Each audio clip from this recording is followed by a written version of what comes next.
Android est un système d'exploitation mobile de Google. Il a été lancé en 2008 en open source pour sa libre utilisation. C'est la raison pour laquelle les fabricants d'appareils mobiles comme Samsung Electronics et les développeurs d'applications ont commencé à s'en servir. Ce qui a permis à l'entreprise américaine d'occuper en 3 ans plus de 70% du marché. Un problème, la firme a alors commencé à abuser de cette position dominante pour lancer des procédures de pratiques anticoncurrentielles. Il s'agit par exemple de contraindre les producteurs d'accepter l'accord dit anti-fragmentation en vue d'empêcher l'utilisation ou encore le développement de systèmes d'exploitation concurrents.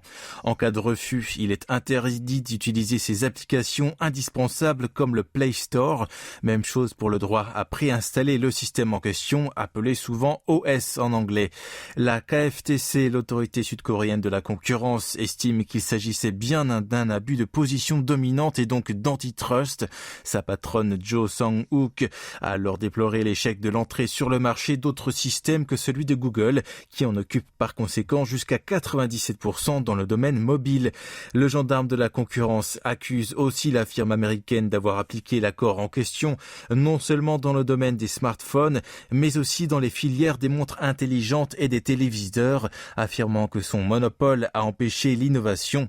Du coup, elle a décidé de lui infliger une amende de 207 milliards de won, soit 150 millions d'euros, et de demander aussi de ne plus obliger les constructeurs à accepter le contrat anti-fragmentation.